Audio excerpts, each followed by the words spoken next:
Good afternoon, everyone. I am constitutional attorney Catherine Henry, and I'm coming to you live right now on Facebook and a couple of our YouTube channels in order to give you an update on why we've had such radio silence.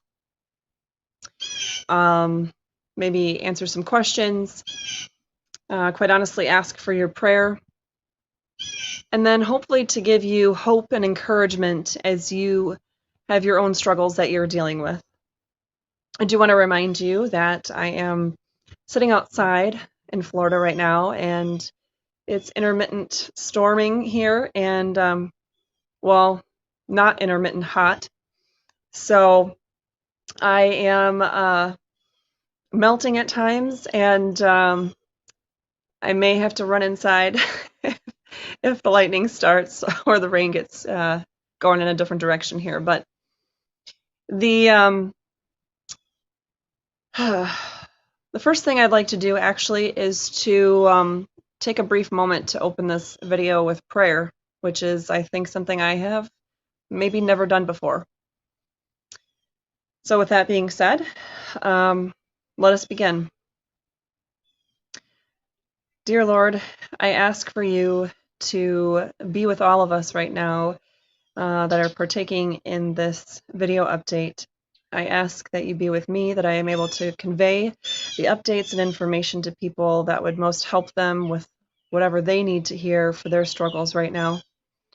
But also, Lord, I ask that we're able just to connect together as humans, to be able to have fellowship, albeit through the internet, that we're able to see your glory and your miracles happen, and to connect in a way that we are each able to leave this video update a little better than when we started it, and to know at least just a little bit better how you'd like us to be able to move forward with our own struggles that we have. And I ask all of this in Jesus' mighty name. Amen. So with that being said, as we started off this video in prayer, a lot of you know what, you know what, I don't know if something, okay, I was just going to say, I don't know if there's something wrong, because usually by now I have a ton of comments, and I had a bunch of people watching and no comments were showing up. And if you're on YouTube and you are making comments, I'm seeing 0 comments from anybody on YouTube so far. So a lot of you know about my Allegan County Election Day issue that's going on, and all I want to tell you about that right now is that it is still going on, and we will have the trial in, I want to say it's the 3rd Wednesday of October, but essentially in, say, 6 weeks, 7 weeks from now, we will have the trial, and any and everyone that can show up to that, either to be inside of the building or even outside like we had last time. We had a lot of people out there, you know, with banners and whatnot, just to be supportive. That meant the world to me, and I know that it made a great impact on those that were working in the courthouse that day. So I would ask that you continue to support in that way if you're able to do so.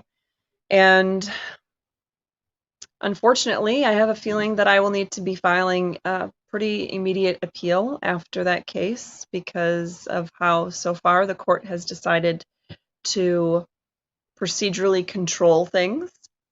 So in the event any of you are able and willing to donate even so much as $5 to those funds, I didn't put that link in our video description, which I should have done, but our website, restorefreedomkh.com, has the link to donate to specifically to the appeals work, and the costs of filing the appeal, not even to the work, just the costs, the out-of-pocket expenses to filing the appeal. The reams of paper, since it takes literally thousands of sheets of paper for each of those appeals briefs, once you get all the cases printed and highlighted, and you know, the different drafts of of the briefs printed and things like that. So, so I would ask for your continued prayers and support for that matter. But if that wasn't enough to deal with, we've had a very interesting situation in sorry, I just happened to see somebody's comment. I'm glad that you're still fighting for liberty in Houghton County because, well, I was going to say I was born there.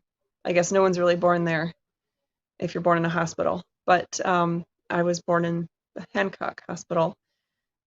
But anyway, being from the UP, I'm glad that there are still people fighting for liberty up there. In any event, thank you, Lori. I really appreciate you posting that link on YouTube. So we have a contract to buy a house down here in Ormond Beach, Florida. This contract, an investor bought it. It was a foreclosure. And this investor came along. I had already been watching this house for months. If you're a friend of mine, we happened to get into conversation about this house. If you were near me, I showed it to you on my phone. I mean, I was in love with this house. It was for sale, before being foreclosed on. Well, at some point in June, it was foreclosed on, and it didn't show up. It wasn't reflected in the online listings that I was seeing. So by the time I was down here in July and I saw the home, it had just essentially been purchased by an investor at the auction. The foreclosure sale had gone through, and she bought it at auction. And she bought it for really about what I was going to offer had it still been for sale with a private party. But at any rate, I then got in contact with the seller, and they had essentially just taken possession because there were the prior people still in the home. And I mentioned to her that, I wanted to purchase the home, and she said it needed updates. And I said, I know. At any rate, she knew that I wanted to do my own updates and essentially just buy it as is. And she said, okay, well, I paid this price for it. If you pay that plus $70,000, yeah, I'll sell it to you as is. And I said, okay, well, I just want to be able to see the inside to make sure. So I went to see the inside of the house, and mind you, she told me that they were just having somebody clean the house, just clean it, because there had been people renting here for quite a while that hadn't been paying rent, and they had some not very sanitary conditions at times. Whatever, that's understandable. What I didn't know is that her version of cleaning it meant that she was going to have some guy, it's actually from Michigan, but some guy she found off of Craigslist to show up with a sledgehammer, and she deposited a 20-foot dumpster, and that was going to be her version of cleaning the property. She has apparently been working in the mortgage industry for 30 years and told me she knew that you couldn't get a mortgage unless there was a kitchen in a home. So I would need to put the kitchen in the home. She also, as soon as we signed the contract, pointed out that there were issues with the plumbing in the bathrooms, and some drywall missing in bedrooms, and the AC was old, and something, I don't remember all the things. I want to say she pointed out that one of the windows was, the pane of glass was loose in it or cracked or something. There are a few things that she was pointing out as we're walking around in the property together, after she, was handing me the signed copy. So this contract says that my husband and I, and our, agents or contractors, whatever, that we are going to do the work on the home, and fix it up, and that we then will be able to have our stuff stored here because we'll have our tools and our materials and things like that. And that we'll be able to get mail here, to have this as our address, because obviously if we're getting shipments of whatever, I've had lighting fixtures sent here, and all of the kitchen cabinets and bathroom vanities and things like that. If those things are going to be sent here, we obviously need to be able to use this as our address. And let's see what else. What other pieces are in there? Well, keep in mind this is a contract that she drafted, or she may have said her attorney drafted it, and that it was it's on a pretty standard form with minimal changes to the Florida. It's a different system or a different way of doing things than it is in, say, Michigan, for example. So we we signed this. We were going to do all the updating and everything, and we part of the contract says that the seller is guaranteeing or signing off that they did not do any work that's not permitted, that they don't know of any work that's been done that wasn't permitted. They don't know of any work that the permits were started but not closed out. Another part of the contract later on says that if there's any, if I, as a buyer, discover even on the day of closing that there's some sort of work that was done without the proper permits, or that there was a permit that's needed to be, finalized, inspected, and closed out, that the seller will work in good faith, will cooperate with whatever we need to be able to get that work done and close out the permits and everything like that. There's a lot of other provisions in there too, but those are some of the main things. Well, anyway, all through this process, like I said, before we even took possession of the home to make these repairs. Oh, and it says that she's not, because we're going to have all of our things in the home, our materials and our tools and supplies and everything like that, that they, the seller, it's two sisters that have this company that does flipping on houses, that the seller can be here, but none of their people can be here. We will have our people here that we're hiring to help us paint or whatever, and then we'll be here, and then we'll have an appraiser here, and we'll have inspectors here and things of that nature, but the seller is not to bring anybody to the house. It says that in the contract. So there's also a box that says pre-occupancy, pre-closing occupancy is an addendum that will be coming, and it also indicates that the legal description is going to be coming on an addendum. I never got either of those addendums that she had said her attorney was working on. Well, at any rate, we were supposed to close on this house on August 10th.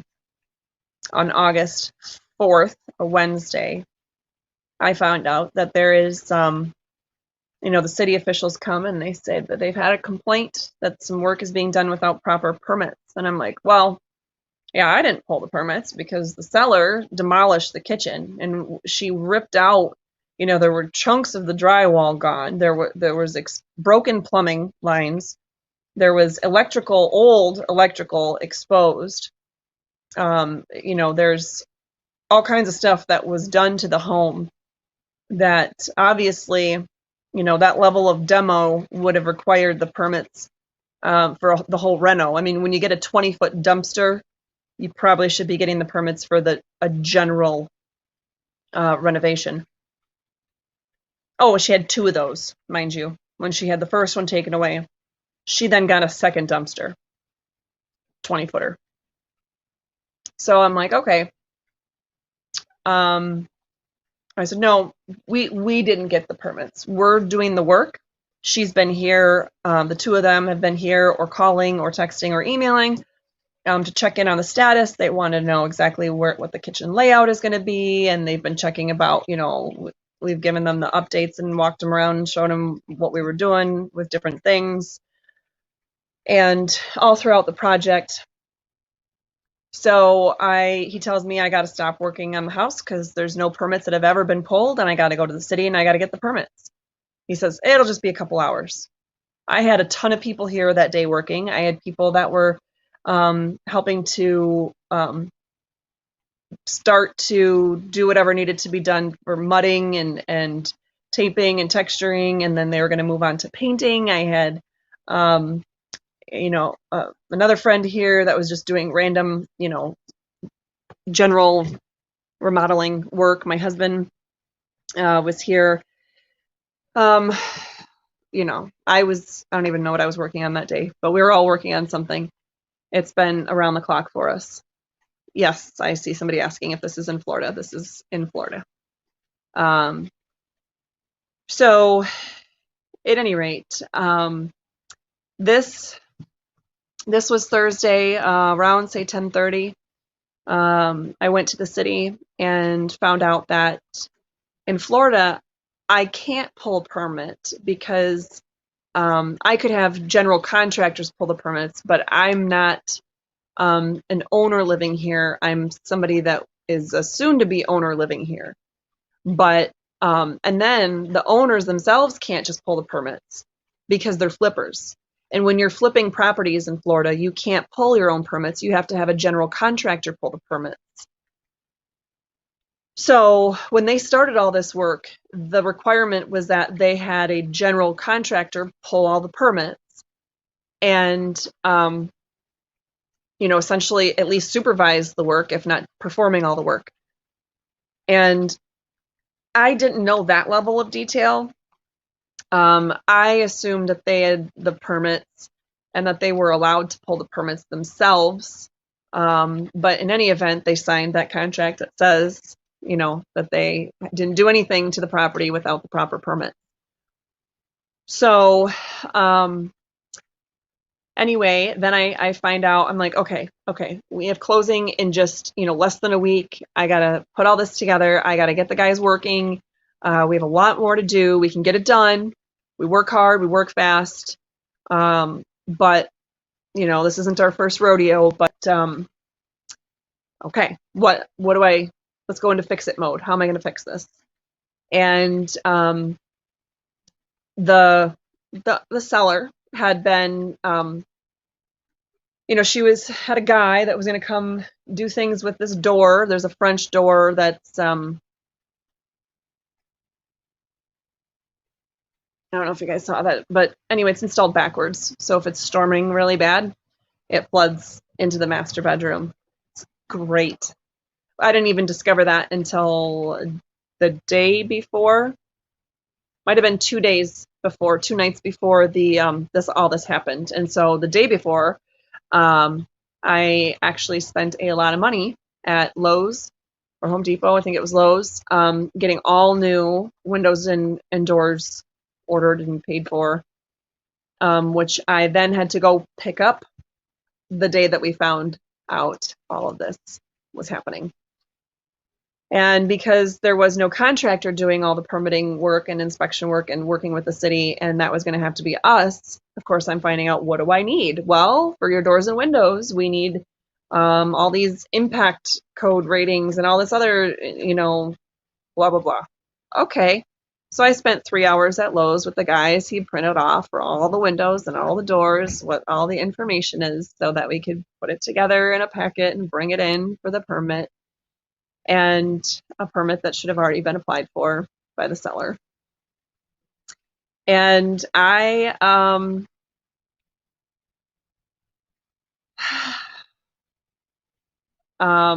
it gets crazier from there. I'm just trying to reel my mind back in.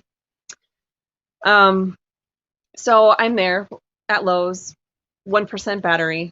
My husband's there. My daughter's there. And the seller has been trying to text me and call me, but I've been in Lowe's. I don't have great reception in there anyway, right? It's a big box store with lots of metal. And I literally had 1% battery.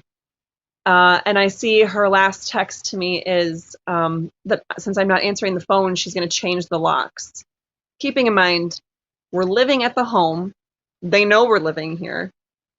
And all of our stuff, our medication, our clothes, our computers, whatever, it's here. Our food, it's here. At that point, we don't have the kitchen put together, but we have a makeshift kitchen because we have the refrigerator plugged in. We have this table set up that's like our counter, and it has all of our food and some dishes on it. And,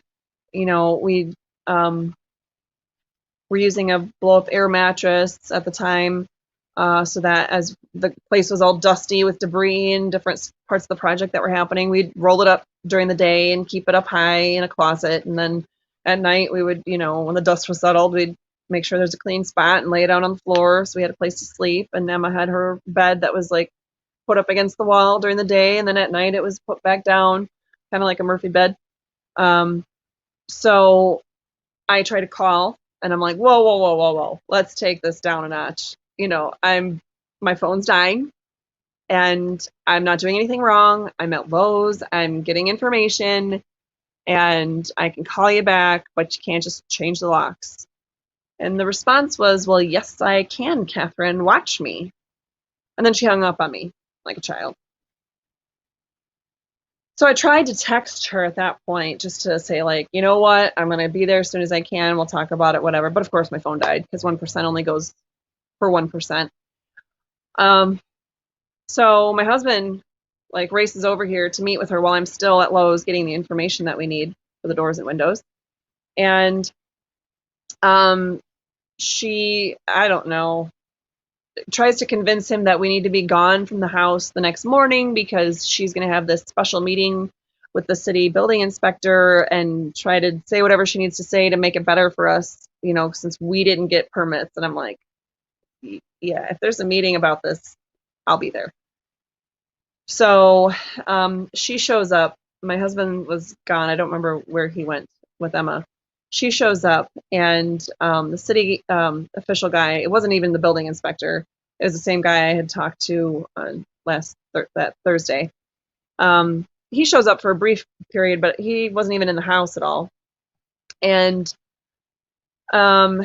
she, what she really had was a locksmith from Craigslist that she found here to change the locks on us while I was standing in the middle of the living room. And I'm looking at the guy going, I live here, and you're going to be in a world of hurt legally if you think you're going to just change the locks right now. And she's like, just change the deadbolt. You don't have to change. And I'm like, this isn't how this works. You see all of this stuff in here, thousands of dollars of supplies and materials and stuff where, where we live and our food and all that. That's our stuff. That's not this crazy lady stuff. That's our stuff.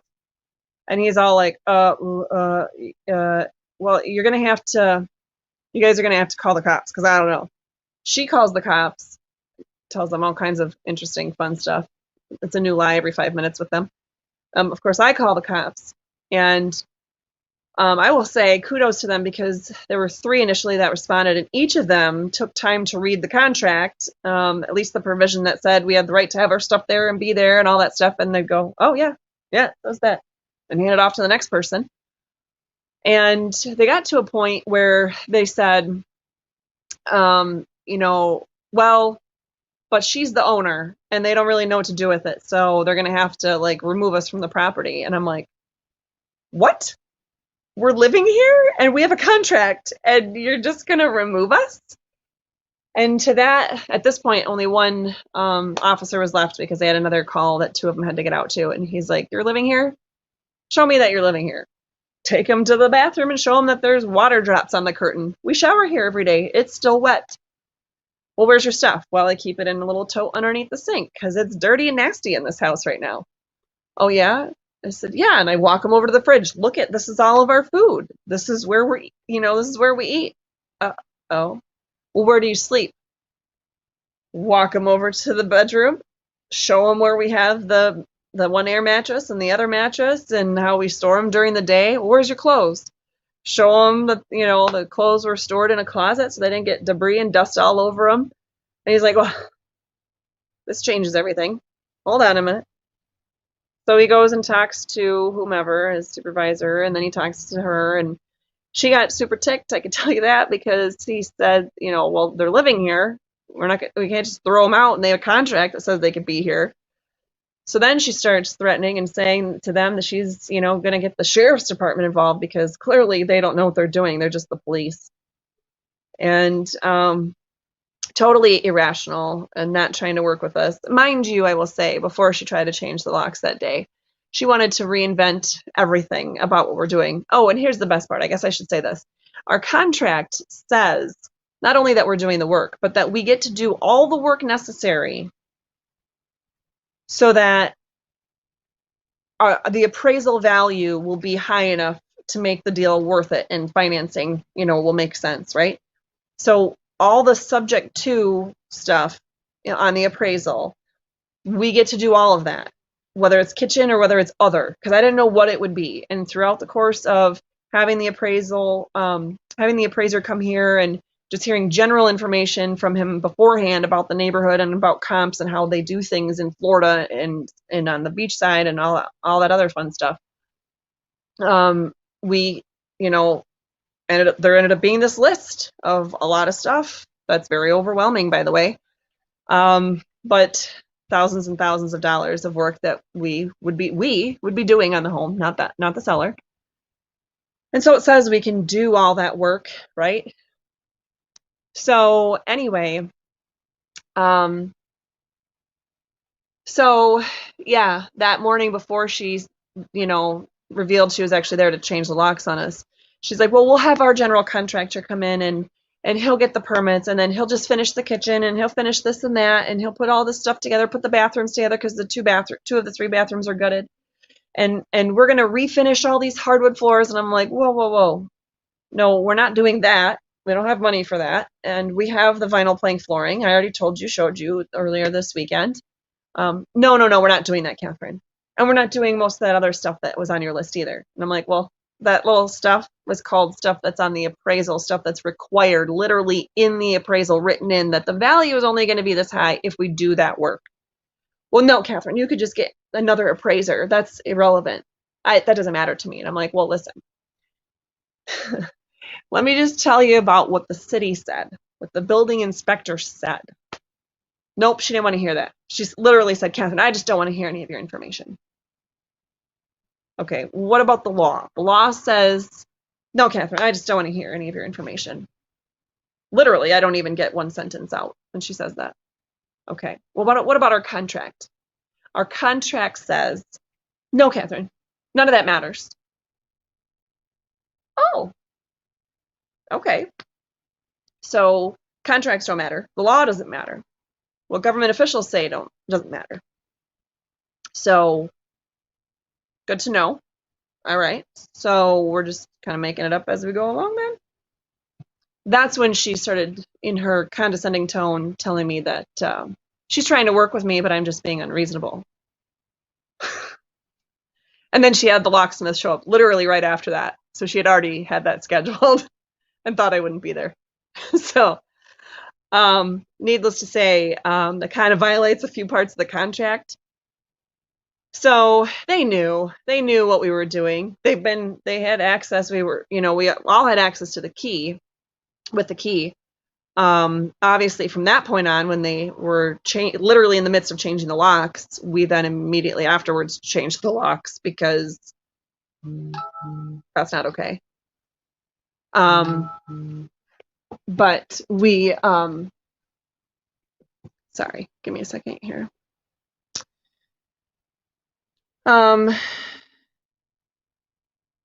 So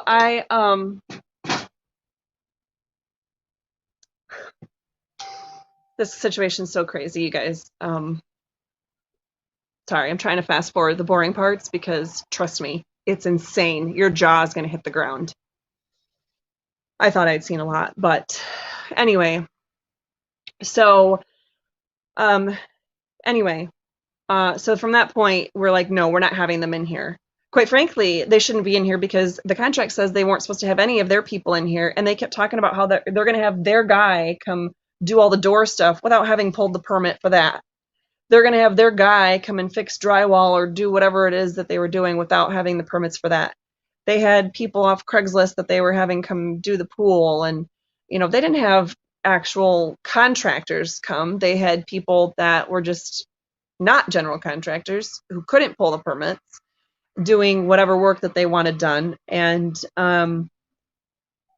they weren't even supposed to have people in here according to our contract. So, and then they changed the locks. So that was like, okay, we're not safe here. Our stuff's not safe here. We're going to keep working according to the contract. The city, of course, said there's a stop work order. There's a fun sign out in the front yard that says we have to stop work. It's kind of embarrassing. It's been there for over a month. But the building inspector said you could do everything that's not, a permit's not required.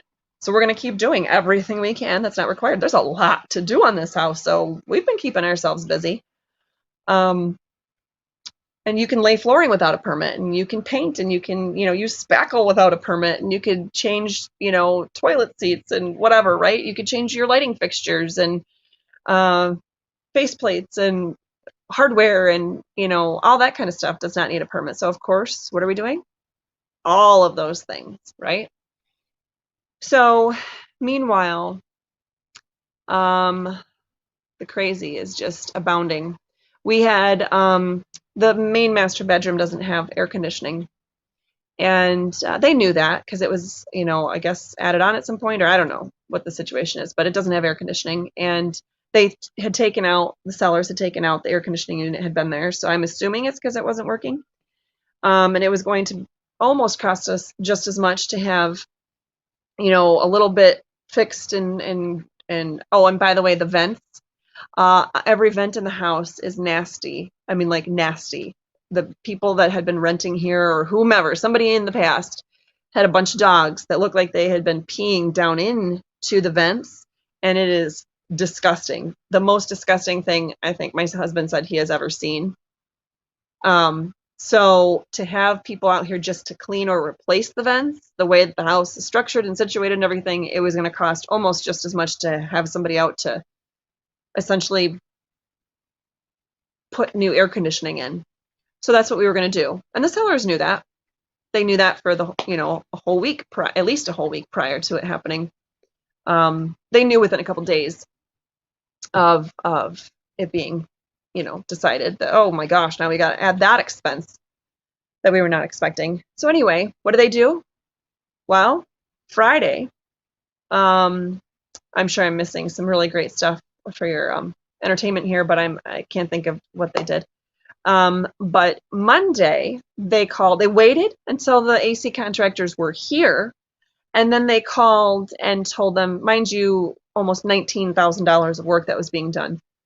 Called and told them that, that we were scammers and we didn't have the right to be here and we weren't going to pay for the work to be done, and they're the owners and they don't approve of any permits or any work being done, so they have to cancel the permits. So then, of course, the company doesn't have the decency to get on the phone with us and verify any of this information, right? So needless to say, we're never going to give them money ever. They instead email the city and make it seem like what was said is true, that we're scammers and we don't pay people and we don't have the right to be here and they want to cancel the permits, and all this they had pulled their guys off the job site without even telling us they were leaving. It made it seem like they were just getting materials out of their pickup and then they were gone. Mind you, they were they were supposed to be here Friday in the morning by 8:30 and they weren't here until 10:30 on Monday. So anyway, it's fun time. So the sellers are essentially, they're canceling any permits that we get legitimately. They didn't get the permits that they needed to get. Then they've been threatening the people. There was a pool guy, the one thing they were going to do is have the pool ready to go and fully functioning and everything, and the guy ordered the parts and he got everything starting. The pool was black. Let me just tell you, I've never owned a pool in my life, and this is my first time, and it was black, but it needed not only initial stuff done to it, but it needed the equipment, right? So they had him order it and he paid for all the equipment, and then they told him in the course of all this never to come back, that whatever they said to him was threatening. They weren't paying him for any of the equipment that he had to buy out of his own pocket, and essentially threatened him that he shouldn't even let us buy the equipment. So that's been fun. And then, they've only had the lawn mowed one time this entire time. So they've owned the property for 3 months and had the lawn mowed once. Keep in mind, in Florida, it rains every day in the summer. How tall do you think this grass is? It's really tall. And of course, we can't hire somebody to mow the lawn because they would harass any person that's come. For example, we hired a guy to repair the bricks in the front because you don't need a permit for that. I asked the building inspector. I said we just have some bricks that need to be, face of them repaired so that we can paint the exterior. And the entire time he was out there, the owner's out there harassing him, video recording him, taking pictures of him, but harassing him. Great time. I'll tell you why in just a minute. The defamation and slander, that's not even the half of it yet. Then the other day, I had picked up I bought something from a store that I needed. I thought for sure it was going to fit in my SUV. Those of you that have seen my car know that it's an SUV, but it's the world's smallest SUV, and it was 1 inch away from fitting. Well, this guy that was also picking up something that he had bought the day before, and it had to be picked up right then. He had rented a U-Haul pickup, and he only had one thing, and he's like, "Well, where are you going?" Well, shoot, I'll just drive it over to your house for you. I was like, "Are you serious?" And he said, "Yeah, it's no problem." So this stranger, out of the kindness of his heart, decides to help us out by taking this item all the way to our new house for us. This is just a couple days ago, on Tuesday. And he gets here, and I have an evil neighbor across the street who had befriended us at first, but now he's an ex-US Marshal, according to him. And he's been running surveillance on us. Fun times. Harassing us. Also fun times. So I can hear him the second I pull up, and he gets on the phone, and he's like, "Yeah, she's here, and she's got somebody here now, and you get over here right away, get over here." So he has the seller pull up right away, right? So this one piece was already out of the vehicle. This guy and I had, taken it out, and then my husband pulled up right after that because, he got here from work. And so the seller pulls up, and she gets out, and she's yelling at this 75-year-old man that he's trespassing and he has to leave. And then my neighbor, this crazy drunk guy, comes walking down the driveway to come to the situation and start yelling and swearing and calling me names. And I'm like, "Oh my gosh." And this poor guy is like, yeah, I gotta go." He gets in his truck and he leaves. So they are literally trying to scare or harass anybody who's trying to come and help, or that we're paying, or that's just helping in some way at all. Right. So libel. So let's talk about libel and slander, some defamation, right? This woman is off her rocker. She has literally printed off some fake, bogus, ridiculous, stupid paperwork that she has literally printed off all these extra copies and gotten door to door to all the neighbors, knocking on the doors, telling them that we're scammers, we're just squatters, we don't pay people, we haven't paid anybody for any of the work that we've been doing, that we haven't paid her, we just won't get out, we don't have jobs, we don't pay our bills. Well, I'm thinking there's a few 100,000 of you guys in Michigan alone that can verify that I have a job. And most of you also know my husband does as well. So I'm like, wow, that's great. So let's see what else has been happening.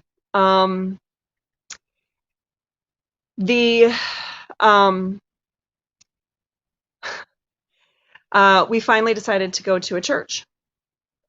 No, let me back up and say the first time we had to call the police was when Emma and I were gone. I actually had this feeling inside. I just needed to take her with me on the errands today. She couldn't stay with Mike.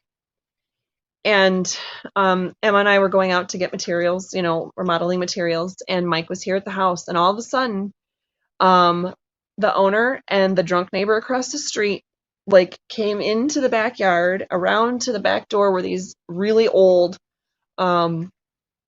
16 feet of glass doors. Well, let me show you. open up into the living room, and they are banging on them so profoundly and so hard and so forcefully that Mike's thinking they're gonna shatter. I mean, they're not going to be like tempered glass or anything. I mean, this is going to shatter. There's going to be shards flying everywhere, and these guys are coming in to hurt him. So he text messages me to call 911. Anybody who knows my husband knows that if my husband is asking me to call 911, he's darn near chopped off his foot before and didn't even go to the hospital. He has sliced open his hand and put super glue on it and called it good. He's kind of like Iron Man in a lot of ways. Just stitches himself back up and he's good to go. And after what happened on election day, we're not exactly just trusting, law enforcement to necessarily know about the law or the Constitution or to do the right thing. We still back the blue, but in our personal lives, it's been a source of trauma. So if my husband says call 911, holy crap. Of course, I was in a store that my phone didn't work. So I had to go and ask them to use their phone. And then, of course, they heard the entire thing unfolding. And I'm asking, I also skipped the part 2 nights before that the crazy neighbor across the street, directly across the street, was threatening us and calling us all kinds of names and threatening us with physical harm and telling us he's going to send hell's angels after us to physically harm us. And so when this happened, I'm like, listen, between the physical threats, the threats of physical violence are killing us, and now this, and we know he's got weapons and he's capable of who knows what. We want him charged. We want him arrested. And they wouldn't do it. It's a civil matter. What? Yeah, it's a civil matter. So it needs to be handled in civil court. Okay. Well, that's what they said the first time they came out. That was when she was changing the locks. Same cops came out for that day. That was actually the second time the cops were on the premises. Sorry, I have to see if I'm in trouble with.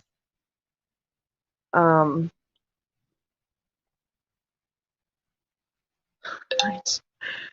My husband is picking out colors, and yeah. Anyway, so yeah, they wouldn't. At that point they said, well, just keep going through the civil court route, and if something happens like that, call us right away again, and then we'll investigate it. So other than that, try to resolve it in the civil courts. So we're like, okay, thanks. So made it pretty clear, though, they can't be doing that. They can't just be over here like that, especially the neighbor across the street. So, of course, we have security cameras up. And, we even have them on video stealing our mail, because that's not illegal. But anyway, so then we went to church this last Sunday. Finally went to church, first time in almost 3 months, and trying to find a new church home. And it was great, and we liked being there. And we get home, and there's a note on the pods. We have 2 pods in the driveway, and it says, God and prayers won't help you. You're squatters, you're scammers, pay your own student loans, pay your own bills, and get a job and get out. Oh, good to know. Oh, I forgot to tell you the day that the cops were called that day, that they were trying to literally break in the house. They had somehow convinced Pods to show up, even after Pods told my husband there is, nothing scheduled. Nobody can call and have our stuff removed. They somehow scheduled Pods guy to come and take our pods with our stuff in it that have been in the driveway since July. So that's been fun. At least the cops told the pods driver that if they took our stuff without our permission, that's called stealing, and that is illegal. But of course, the owner continues to threaten that she's going to take the pods. And keep in mind, all this started before the closing was supposed to even happen yet. So I had it scheduled that on the day of closing, the utilities, the water and the electric, would be put in our name. And they were both put in our name. But then the seller decided later that same day of closing, she called the city and demanded that the water be put back in her name. And then was telling all the neighbors she was going to shut the water off on us. And then the electricity, their attorney claims that we've called multiple times and we keep getting it changed, and they're gonna, and it's the kindness out of their, it's just out of the kindness of their hearts that they're even having the electricity and the water on, and at any rate, and we're just trying to abuse that kindness, and so they're gonna shut everything off. And I'm like, I only called the electricity company once, and I went to the city once, just the one time, because we should have to pay for things once the closing happens, and the closing was supposed to happen. So in any event, it's been fun. Let's see what else happened. Then on Labor Day, they called the city to complain that our cars were parked on the street, and apparently there's some sort of ordinance that you have to leave 12 feet from the center of the street. So you can't park here, really. Now, mind you, I have also forgot to tell you that the seller, literally, she drives by every day, all day long, but she's been parking for up to 8-10 hours a day right in front of the house, and then she sits with the neighbor in his garage, in his hot Florida garage. They sit out there all day long watching us. And so if we ever come out into the front yard or go to our vehicles, yelling, swearing, calling us names, saying such vulgar things, calling me a whore, calling me a bitch, calling me all kinds of stuff that no one should ever be talked to that way, especially not over the sale of a house. And says this with no hesitation in front of my 7-year-old daughter. Just yesterday morning, when we left at like 7 in the morning, he made sure to be out there and just yelling and swearing and calling me names. And Emma gets in the car and she shuts the door and she says to me, "Mommy, I really don't like that he says those things." So anyway, yep, the neighbor and the seller are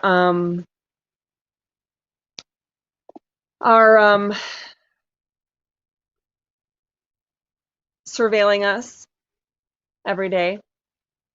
So Monday, our vehicles are parked right in front of the house, and right across the street, of course, is where the seller's vehicle has been every day. And the cops come to write us warning tickets that say our vehicles will be towed if we continue to park on the street. So they found some sort of parking code violation that we never knew existed. Yeah, so that was fun. Then, oh boy.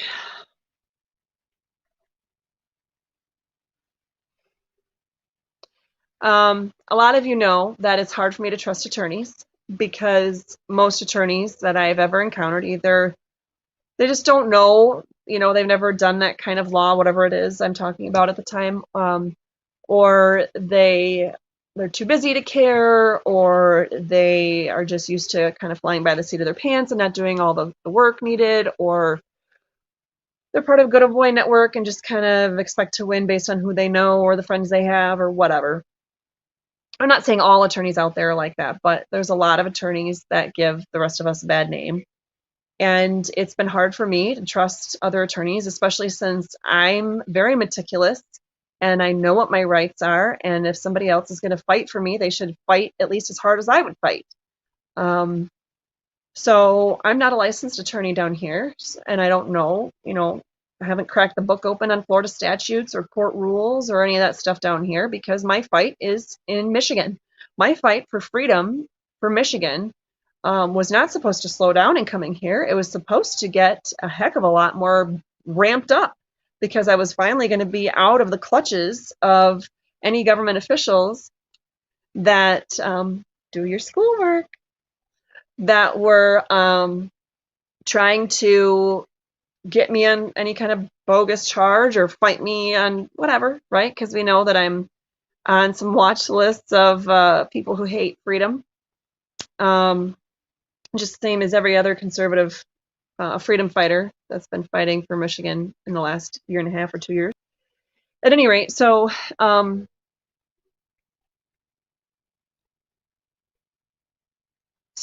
when I got the letter from their attorney that said I have to leave the property, I have to vacate, he literally, before the closing, wrote me a letter saying I have to get off the property, that we're not going to have closing, blah, blah, blah. Oh, yeah, they called the Friday before closing to they called my lender to tell my lender that they're not going to grant any extensions for any reason whatsoever.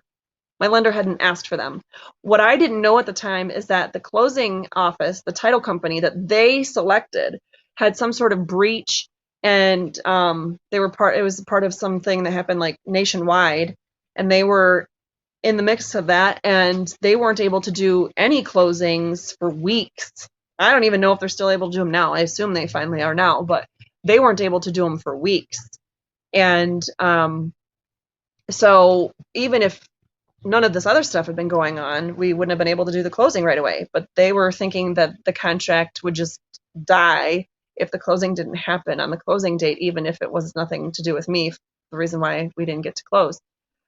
And then that Monday, they followed up with my lender. They contacted my lender and sent an email because they wanted verification that there was no clear to close, because of income issues, because they, make up whatever they want. And my lender they're like, I'm not getting in the middle of this. They just clarified, yep, there's no clear to close. Of course, I then followed up with my lender saying, just to be clear, when we have a loan saying that we're using this appraisal, and the contract says we get to use this appraisal, and that we get to do all the work necessary for the appraisal to have the higher value, not the as-is value, but the higher value, we won't get clear to close until all of those things are done, all those conditions are met, and the repairs are made, the appraiser comes back out, verifies everything is done, and then we're able to close on the home, and we get clear to close that way. Is that correct? And of course he verified, yes, that's how it works. So when they literally that same day are calling the AC company, that was one of the things that was being done, almost $20,000 of work to put in a whole new mini split system all over the whole house, so there's no more nasty ductwork. There's AC in the master bedroom. That adds a lot of value in a place that's 90 on many days of the year. When they cancel those permits and they prohibit us from getting any other permits and try to stop us from getting any work done whatsoever and send us cease and desist letters saying that we can't do any work to the property, even before the closing date, that's them breaking the contract. Besides the fact they broke the contract because they never got the permits to do the demo in the first place and start the renovation project, or that they, didn't disclose to us that they had started the work without the permits. A variety of other things, and you have all the defamation, libel and slander, and the physical threats, and you have, I could go on and on about that. But we finally, we got an attorney at the beginning of August, when the day their attorney first contacted me. I never wrote their attorney back. I went and spent 3 hours with this attorney, and I do believe he was a godsend. In a lot of ways, he seemed like a guy version of me. He understood, he seemed to really understand the Constitution and just different things. We talked about a lot of different things, and I wanted to make sure that I was finding somebody that was going to fight for us the same way that I would want to fight for us, because that's what you expect, right? And if you're paying him big bucks, and I was paying him more than I had ever earned hourly in any job as an attorney I've ever had, so I was like, I better be getting what I'm paying for, right? So their attorney at the time I left his office, their attorney had then filed some bogus paperwork in the 2012 foreclosure case that none of us were parties to that case. And they wanted to shortchange the whole like due process element of how our system's supposed to work and try to get me kicked out because they just wanted a writ of possession through that 2012 case. Luckily, the judge didn't go for that, but we had to spend time and money responding to that. And so then they immediately, then they filed this other case, but they filed it in the wrong side of the county where there's no venue. So there was something scheduled for this week, and it, somehow eventually got moved, and I got put with the same judge because it's supposed to be put with the same judge if it's a different case, but same kind of concepts, which it is. And so then there was a hearing scheduled for this coming Wednesday. But they eventually served Mike. By the way, they served him at his new job down here. Mind you, they're telling everyone neither one of us have jobs, right? But they got him served at his new job.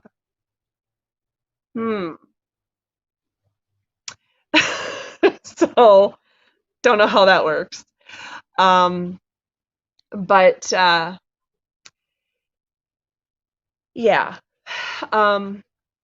This is kind of where it gets crazy, guys. I'm still not served. I still have not been served with the paperwork. I think somebody from the sheriff's office came to serve me one day, but I wasn't here, and we saw it later on video, but they don't leave a card or anything like that. So anyway, our attorney's been handling the communications, and our attorney suggested at one point, you know what?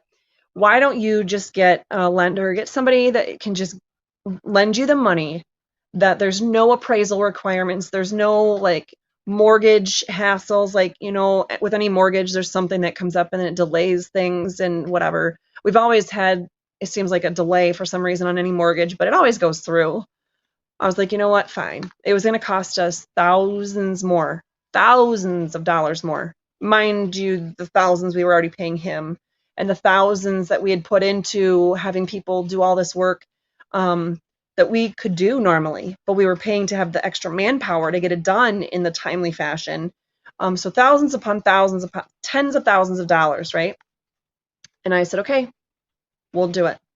So we offered to them that we would, not for the current appraised value, but for the higher value, the full contract price, that we would go ahead and do a closing, and that we would do closing at a title company that could do it. We found one that could do it quicker. So we'll do it at a quicker location.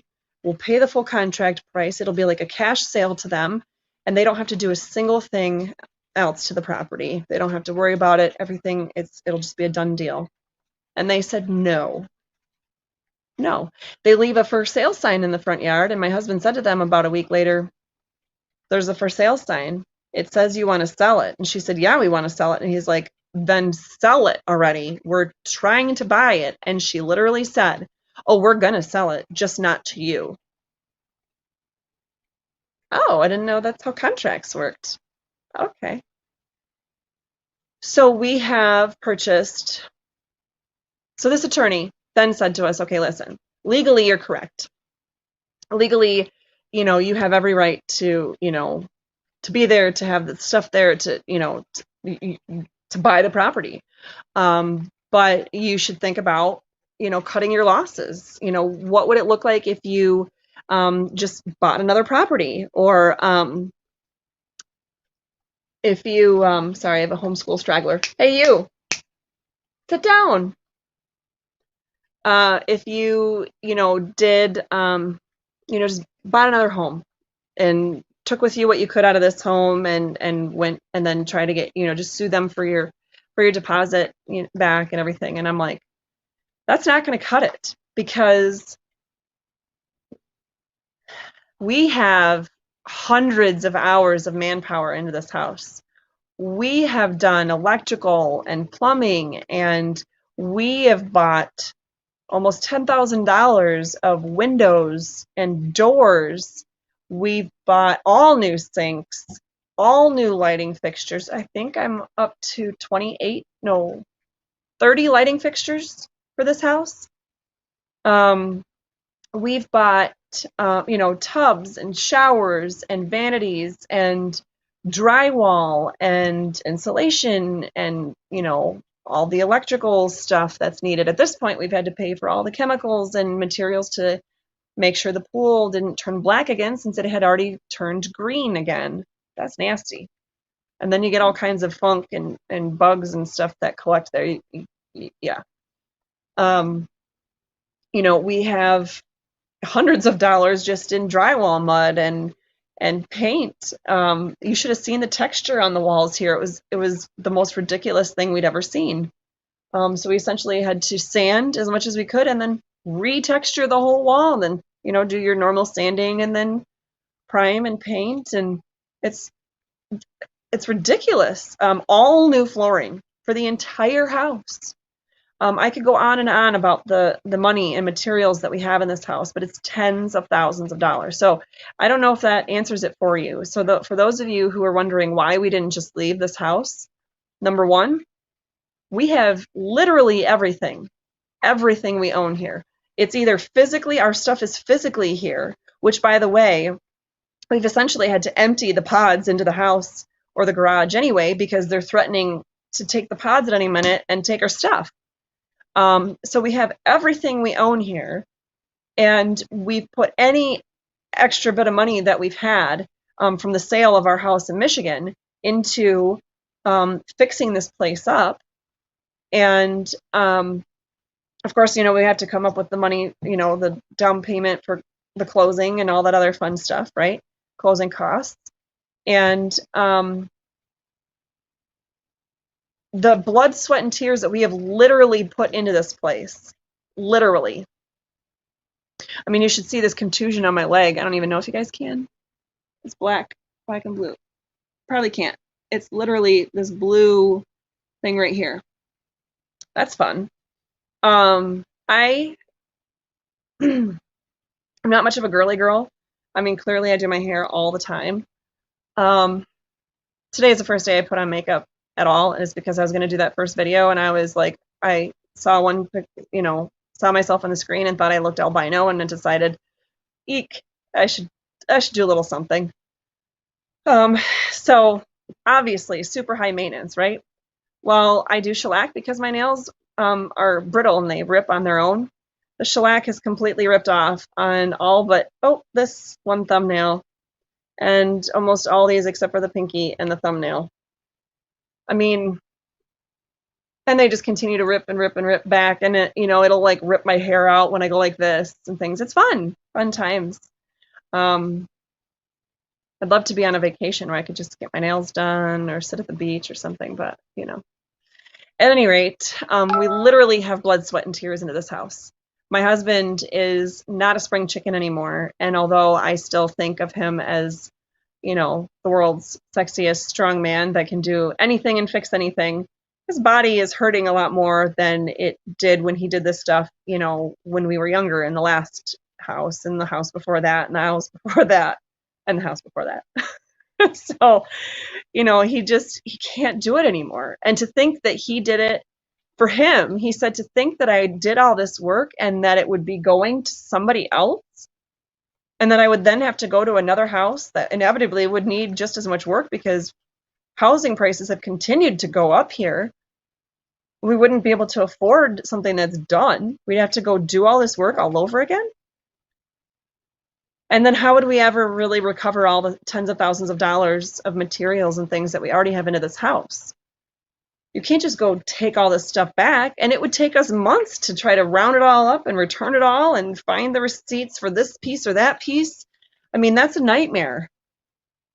And how about let's back up to anybody who wasn't on right away at the beginning when I said, I've been watching this house since April, long before this seller even found this house through the auction. This house means nothing to her personally. It means everything to us. The neighborhood, besides the one drunk neighbor, the neighborhood is awesome. It can take us 8 minutes to walk to the ocean. You guys have seen my phone and my videos, right? I talked about wanting to be at the ocean. It takes me 8 minutes to walk there. We could be outside at night and hear the waves. When the Daytona 500 was going on, was it a week or two ago?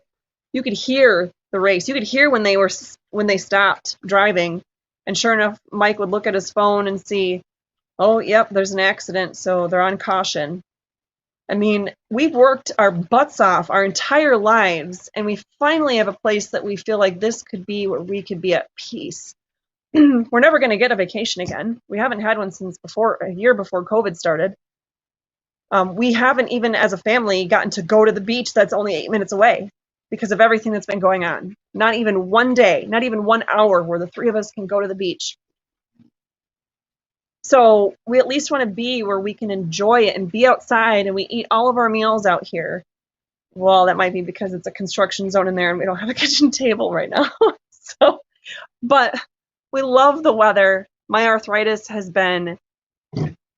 it's doing so much better.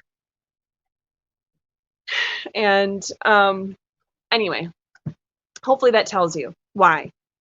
So then let me back up and say that I was talking to a friend of mine who's one of the other neighbors, and he said to me, oh my gosh, you should make sure to bring this note about God, how God and prayers can't save you, and all the threats and everything. You should bring all that to your attorney, and bring the parking ticket warnings and everything, and bring all that to your attorney. And I said, I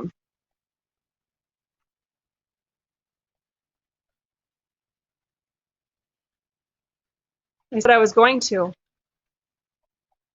but I said to my neighbor, did you hear about that diver that was lost 30 miles off the coast of the beach in Daytona? The one who's also an attorney.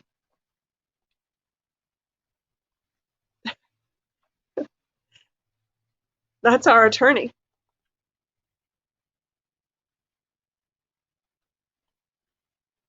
So on Tuesday, when my drunk neighbor's out there yelling at me and calling me a bitch and everything in front of Emma, and a loser and a squatter, and the seller shows up to tell this stranger who out of the kindness of his heart was helping us get this piece home, and she's yelling at him that he's trespassing and he's on private property. And while all that is going on, I had also just literally found out that I was hoping it was wrong. I was hoping I had just heard wrong, but I had just found out that my attorney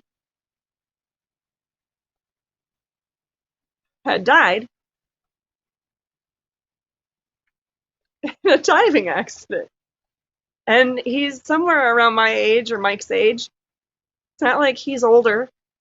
And I had just texted him on Tuesday morning, and just to give him an update on some of the things I was going to be sending over to him. And, of course, we've been preparing our lawsuit for the specific performance to force the seller to sign the deed and sell us this house.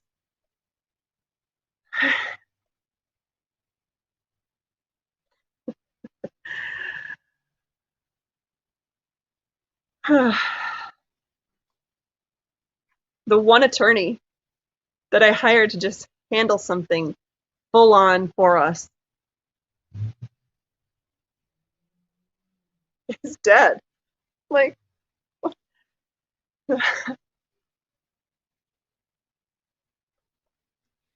so I thought, well, also on the same day, earlier in the day, before I found that out, I got a paper notice from the other attorney that they have an emergency motion for them to have access to the house. And I don't know what else it says, because they didn't send me the motion. They sent me just the notice of the hearing for the motion. Anyway, the second page said that it's by Zoom, right? And this coming Wednesday. And the second page says, if you need ADA accommodations, you call this number. And so I had called the number, and they didn't call me back until Wednesday.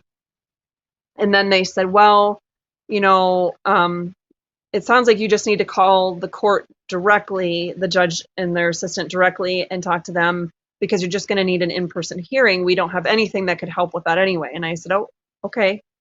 So they transferred me to the judge's office, and it was at that time on Wednesday that the judge's judicial assistant confirmed that our attorney was in fact the diver who had died.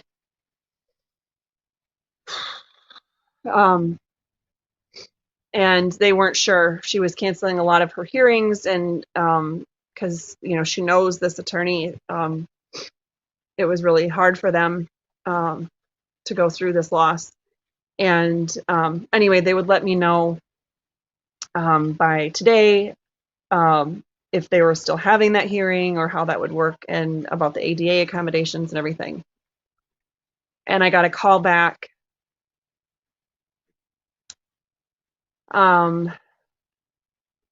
There's not going to be any ADA accommodations, and I don't get any extra time to go and find a whole new attorney. We're having this 1-hour evidentiary hearing, that means trial, on their motion that I haven't even been served with, related to their complaint that I haven't even been served with. On Wednesday by Zoom,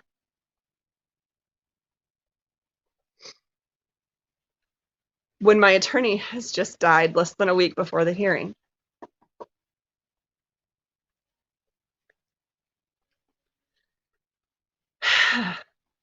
So the hits keep coming. They keep coming. I'm a fighter, though, obviously, and I know God's with us in all of this. So, if you happen to be a Florida attorney and you're watching this video and you really like freedom fighters and actions for specific performance and ejectment and all those other fun things, and you want to come help me out, that'd be great. If you're independently wealthy and you want to help fund another attorney for us,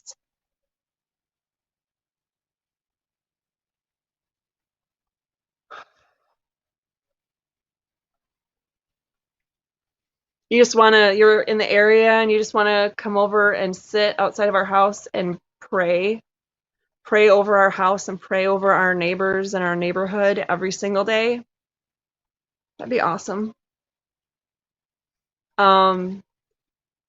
So aside from the whole God and prayers can't help you, the day we put our white and teal cross thing that we had in front of our last house, when we put that in front of this house, the neighbor across the street said we had to get that out of here because it's not welcome.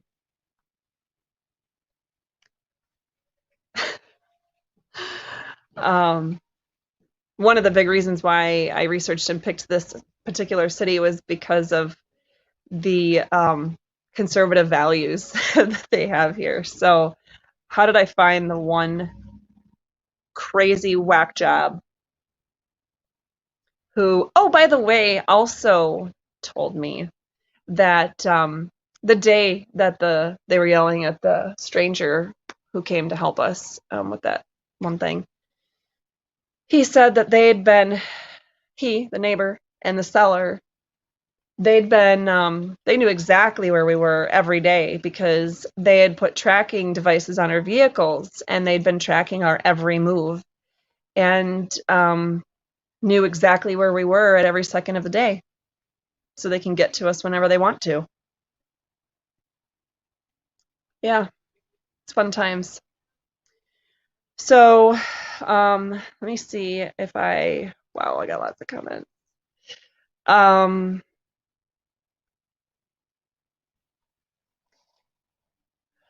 Let's see.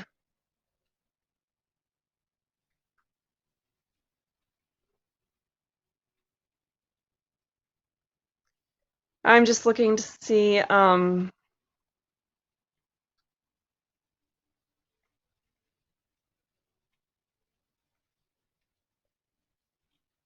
if you guys, I don't know, had any questions or if there's something I needed to.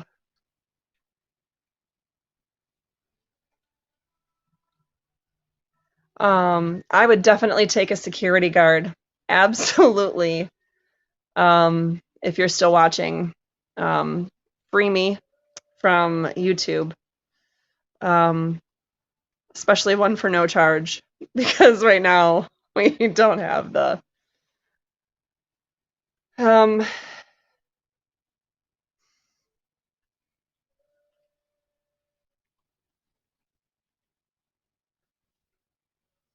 okay, I am just looking to see. Um, I think I've addressed all the questions that you guys have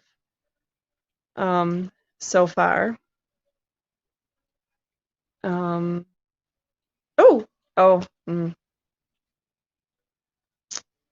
shoot, it jumped. I have no idea. I was somewhere, and if you guys said anything, there's a lot that it jumped and I missed. But anyway, yeah, it would. I would. They can't get a warrant because it's not. It's just the neighbor and the seller. It's not the government that's trying to track me. It's this ex-U.S. Marshal and the seller who put the trackers on my car. So I did ask the attorney about getting a protective order before he died, and he said that they're just very expensive and it's a very time-consuming process here. And I figured, well, maybe our best bet at this point is just to pursue getting the house, getting the deal finalized. It wasn't until I saw one paper that came, I think, from the other side to my husband. Anyway, that said, um, there was a lot of garbledy-gook in there, but one thing said that with this judge's docket, that if you want a jury trial, your trial will happen no sooner than 18 months after the complaint was filed. And if you want a bench trial where the judge hears your case and there's no jury, then the trial will happen about 12 months after the case has been filed. 12 months. Oh, and if you're wondering why the sellers are doing this, besides obviously they're trying to scam, right? It's probably been a scam from the beginning, but certainly has been a scam as we rolled into almost closing. I mean, they literally tried to sue me with their fake paperwork in the case from 2012 the day before closing. They wanted possession the day before closing instead of actually just selling us the house. But anyway, they the house kitty corner, so right next to the ex-US Marshal that's been tracking me and providing 24-hour surveillance. The house went up next to him Wednesday, that first Wednesday of August. Was that the 4th? It was either the 3rd or 4th of August. It was that Wednesday. Went up for sale for $100,000 more than what I bought this one for. Now, granted, that one's totally remodeled and everything, but it's essentially the same kind of, description. $100,000 more. And miraculously, later that same day or early the next day is when they get a complaint that there's work being done here with no permit. And then later that night is when the seller is threatening to change the locks. And by 12 hours later, she's here literally trying to change the locks on us and then go from there. If that doesn't scream greed, I don't know what does. So, and they think, I mean, they literally have said, and the neighbor has said, it doesn't even matter, they're going to win. They're going to win. They're going to get us kicked out. They're threatening us and trying to scare us and everything every day. And it got to the point that he finally said to us, even if they don't have the law on their side, they've got enough money that they're just going to keep doing whatever they can to keep the process going and screw you over until you just can't do it anymore. Well, thanks. That's great. So, yeah. If you want to donate to that, if you want to donate to help us with this, the links on our website to donate to, I think it says donate to Catherine and her family, or Catherine and the Henry family, or something like that. That would be the place to donate to. And we would greatly appreciate that. Even if you just want to help us in some small way and donate $5, that helps. Obviously, every little bit helps because we need to do something. I don't have time to get an attorney now at this point before the hearing on Wednesday, unless there's a miracle. So I'm going to have to pull several all-nighters. And you know me, read every single court rule here in the state of Florida, read every statute that might be relevant in the state of Florida, and then read cases if I have the chance. Somehow put together an answer to their complaint that I haven't been served with yet, an answer to their motion I haven't even seen yet, an answer, a counter complaint to, get specific performance to make them sell the house according to the contract, and motion for attorney's fees for this ridiculousness, as well as having to put on the record on Monday my objection to proceeding without ADA accommodations, or my attorney who has recently died.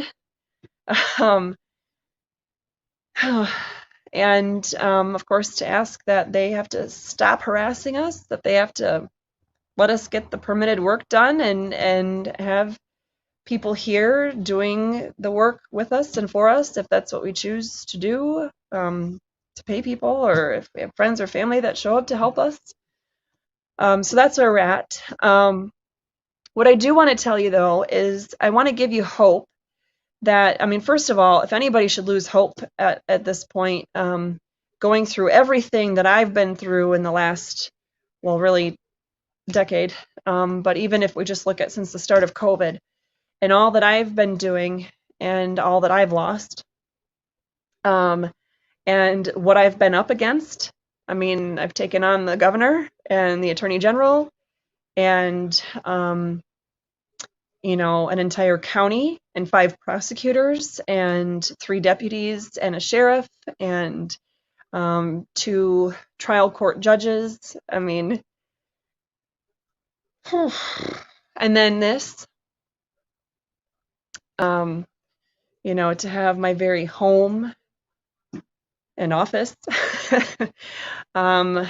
be threatened in this way, and to lose my attorney, and first, what do you call it? A friend, acquaintance, coworker. I'm losing the word I'm really looking for there. But anyway, if anyone could have their spirits crushed at this point, it would be me. And I know that God is with us. If He is for us, who can stand against us? And I know that if my friends and family and the people that support me, whether in Michigan or elsewhere, are willing to show up in some way to help physically, or to pray with us here, or to pray with us where you are, or to help us, by donating, or to help us with, spreading the word and somehow getting us help that way, or whatever. I know that if you guys are willing to hang in there with us and help and fight for us, we can do this. And I know that if we keep praying about it, they can write me a nasty gram and tape it to the pod that calls us losers and scammers and jobless.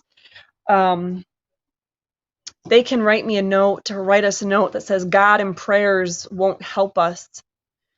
But I know that they can. I know God is still with us, and I know that prayer does help. So I'm going to ask for your prayer, and I'm going to try to give you that encouragement that if I'm not given up yet, that you shouldn't give up whatever it is that you're going through. And, if, like I said, if you are looking for ways to help by donating to us financially, our website has the links for online to donate to Catherine and family. And if you want to send a check instead, a lot of people are old school and they like to do that instead.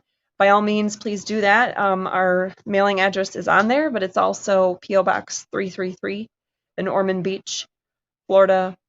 Sometimes I say Michigan, 32175. And the faster I can get this house deal done with, and of course the other case appropriately dealt with, the faster we can get some significant improvements and upgrades to our constitutional app, the faster I can get back into doing regular, if not daily, videos that I can interview. There's a ton of people I want to interview about different lawsuits that they're a part of, different fights for freedom.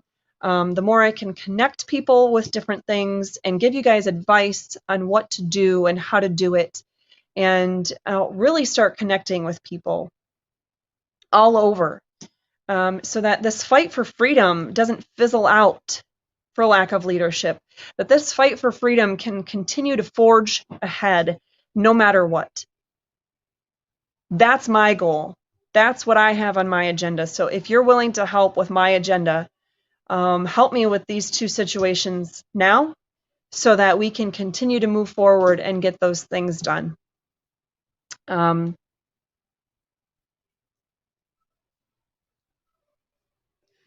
it just jumped again. I do have somebody just ask why I didn't finish my battle in Michigan first. Well, first of all, May was like the hot month to sell your house in Michigan. If we had waited any longer, we would have lost even more money. Second of all, I haven't taken a vacation. I haven't taken a day off since a year before COVID began. All the other freedom fighters that you see, some are friends, some are not. Maya Han and Kristen Megan and Tammy Clark and they've all taken multiple trips to Florida since this all began. I grew up down here. I still have friends here. I went to elementary school here and preschool here, and I went to middle school and I started high school here. My sister moved down here in March. I haven't even been able to see her yet because of all that's been happening. I have an aunt down here, and in any event, if I'm not going to be able to take a vacation, I need to be able to live where I can feel like in my 5 minutes of lunch break, there's vacation. And I need to be able to be in an area that's more free so that I can continue to fight for freedom in the way that I was fighting for freedom on Election Day, but without being in the situation where I'm going to be fighting for my own freedom instead of being able to focus on your freedom. Because when I'm focusing on my freedom, that's obviously leaving me a lot less time and resources to be able to fight for your freedom. So besides our plan, let's just back up and say I shouldn't have to sacrifice literally everything in my life for everyone else. And our plan was always to move. When our older three were done with school, our plan was to move down here to the beach in Florida. And our older three are now all out of school. They're either working full-time or in college full-time. And that happened this summer. So we followed through with our plan. And that's the least. That's the least that I think I should be able to get for what I'm going to be continuing to do. And let's face it, my battle in Michigan is not going to be over anytime soon. Not just this case that I have. No matter how that turns out, there's always going to be something that I'm going to be invested completely in when it comes to what's going on in Michigan. I still have 2 kids in Michigan, and my parents are in Michigan, and my grandmother is in Michigan, and my aunts are in Michigan, and my nieces and nephews are in Michigan. My fight for Michigan is nowhere near done. So hopefully that answers that. Okay.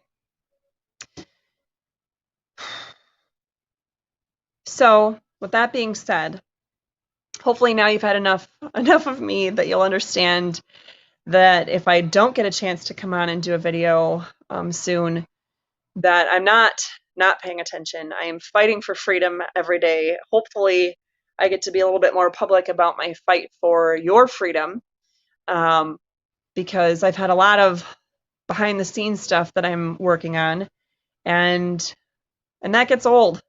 Gets boring. I want to be able to help you directly. So please keep us in your prayers, and help us in other ways if you can. We need God's kingdom to take over on this one. That is for sure. And my youngest daughter is missing her childhood. She's 7. I haven't really been able to enjoy time with her since she was 6.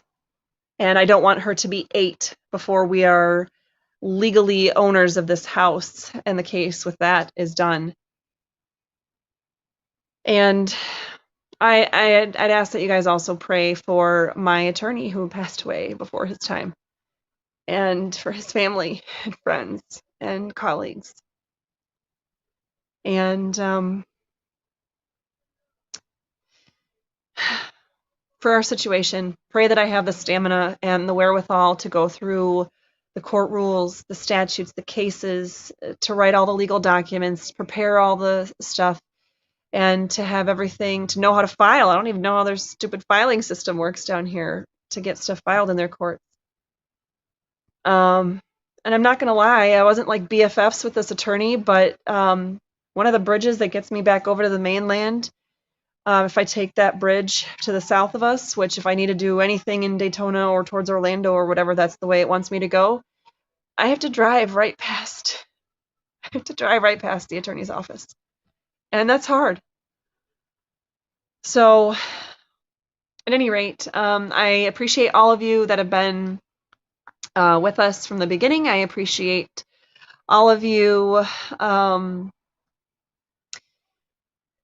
that are new and supporting us, and I want you to stay positive in whatever your particular struggle at this time is, whether it's with your job, whether it's with family members that just don't understand why you won't get the vaccine, whether it's with, a housing situation that has come out because of all this.